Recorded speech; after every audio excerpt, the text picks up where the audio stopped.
Então, o que que acontece? Eu tenho aqui um diagrama bem simplificado, né?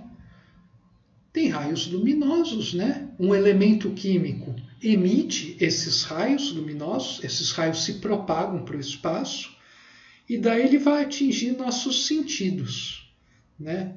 Que a gente vai associar através da nossa inteligência racional, a gente vai associar com um elemento químico. Gente, esse diagrama aqui, ele está bem mal feito, está bem tosco, bem simplificado, né? Que dá a ideia de que raios luminosos seria uma entidade aqui, né? Que emite uma coisa. Na verdade, eu poderia colocar uma conexão direta do elemento químico com nossos olhos. E essa seta ser essa emissão, certo? Eu só desenhei aqui para ficar mais fácil para o leigo compreender, né? Que eu não tenho o objetivo aqui de... Eu acho que o importante dessas coisas é encantar elas a se tornarem mais científicas, mas ao mesmo tempo mostrar que o espírito reside também nessa vida tão cruel do dia a dia. Então é fazer os dois movimentos. Eu quero espiritualizar o cientista cético, materialista, e também tornar a pessoa religiosa, né, um ser mais pensante, mais orientado, com uma fé mais esclarecida, né?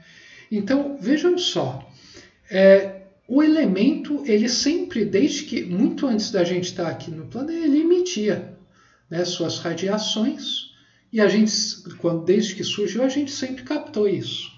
Só que há pouco tempo que a gente está entendendo que, olha, isso que a gente está recebendo desse elemento químico, que está lá longe, eu não posso chegar lá naquela estrela e pegar e fazer uma coleta, uma amostra. Não consigo fazer isso, né? Nem provavelmente nunca vou conseguir. Nunca vamos conseguir fazer isso. Mas olha só, olha a sacada, né? Isso nem precisa ainda chegar na intuição, né? A mente, no consciência de superfície, consegue fazer isso. Isso aqui, eu recebo luzes diferentes, então provavelmente a composição daquela matéria lá, a anos-luz, ela deve ser diferente, porque o que ela emite deve estar relacionado com o que ela possui, né? Na sua superfície pelo menos. Então vou associar esse espectro de energias a um tipo de composição química. Olha só que interessante, e daí tem a cosmologia, né? A cosmologia trabalha muito com isso para conseguir saber o que tem lá, né? Como é que é a composição de um planeta, a atmosfera, como é que os movimentos e tal. Então você trabalha indiretamente com várias coisas que você recebe para você tirar a conclusão de como a coisa é lá. A cosmologia funciona nesse sentido, é bem interessante, né? Porque é uma coisa que eu não tenho acesso, mas eu consigo saber como é. E a cosmologia é considerada ciência. Então, olha só, a gente pode, até certo ponto, fazer isso com as coisas da mente, né? do psiquismo, né? Que é coisa que pessoas estão começando a fazer, né? Nos últimos 30, 40 anos, de forma cada vez mais intensa. Então, isso é muito interessante.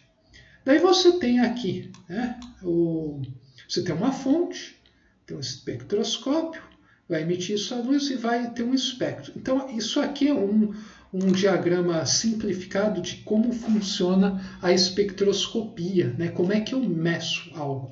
Porque a fonte ela vai emitir na forma de uma luz incolor. Eu preciso que isso passe por um mecanismo, né, que é o espectroscópio, que vá decompor essa luz, né? Como se ele pegasse essa luz e fala, essa luz monocromática, né, incolor, ela é composta de tantas porcentagens de cada cor e tem essas cores presentes, né, no espectro que a gente tem aí. Então a gente vai decompor essa multiplicidade que vem de uma forma monística, digamos assim, né, única, incolor, decompor em várias cores e ver daí o que que isso dá, né? A gente vai colocar isso no papel. Daí você vai ter o espectro, né? Deixa eu ver se tem aqui um exemplo. Aqui, ó. Cada elemento químico da tabela periódica vai ter um determinado espectro. Olha só que interessante. Deixa eu dar um zoom aqui.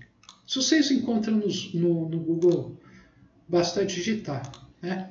Ó, o hidrogênio tem esses espectros característicos. O lítio tem esses, o berílio tem esses. Magnésio, cálcio. Cadê o carbono? Nosso querido carbono.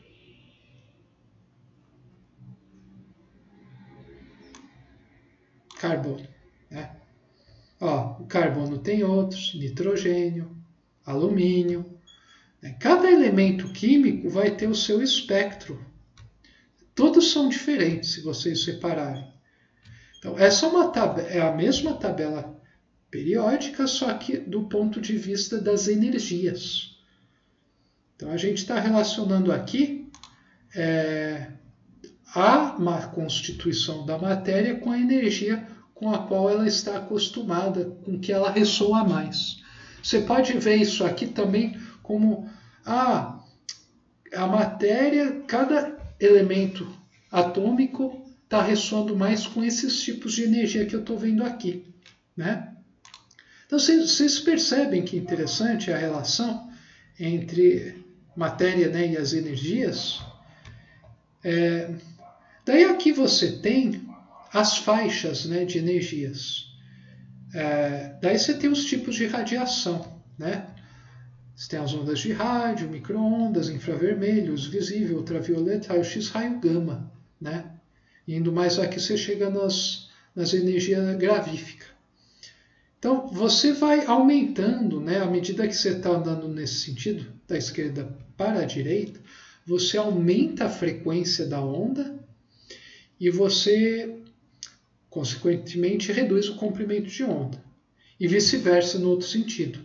Sendo que o produto, o comprimento de onda vezes a frequência dela, vai dar a velocidade da onda, que é sempre uma constante, né, que é c, a velocidade da luz.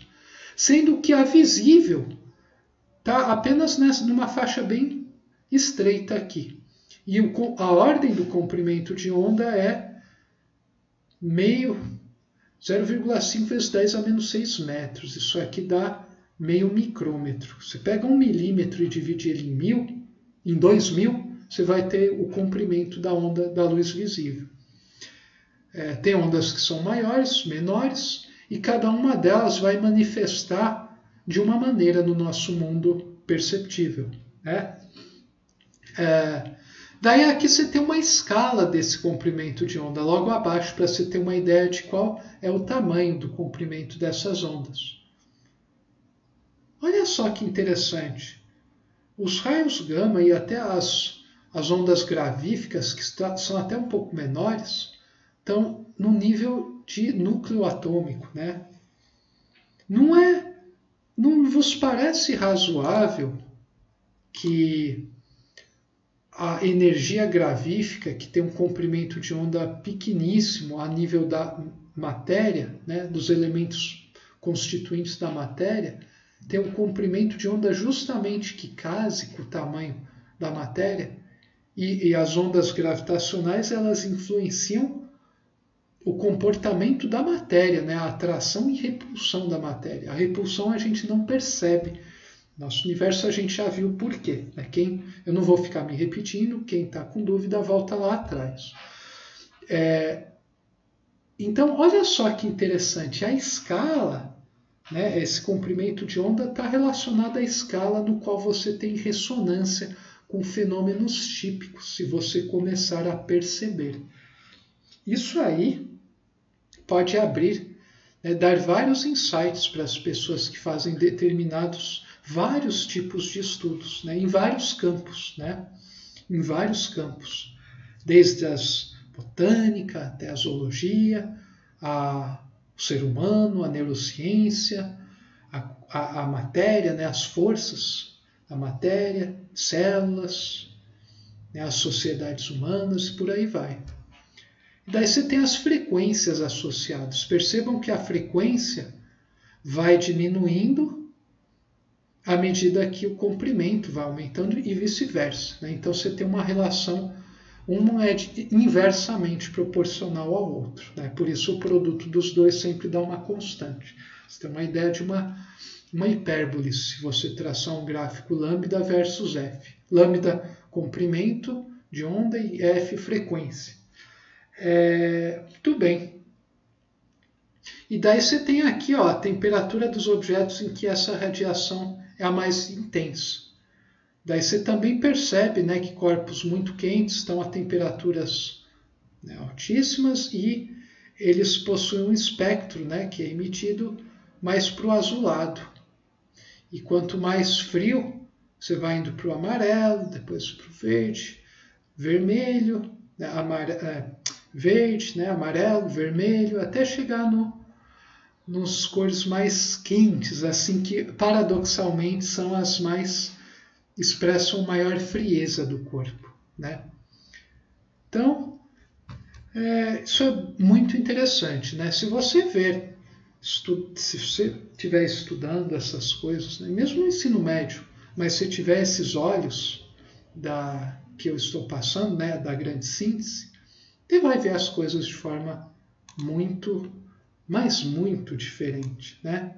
É uma pena que ainda hoje o sistema educacional ainda está longe de colocar essas coisas do jeito que eu imagino, porque a própria ciência, né, ainda não percebeu isso. E só depois a coisa vai e entra nos livros, né, nos livros didáticos, na pedagogia e tudo mais. Bom, depois, continuando, eu vou falar um pouco sobre a evolução do modelo atômico. Bom, mas isso é para o próximo vídeo. A gente se vê na próxima.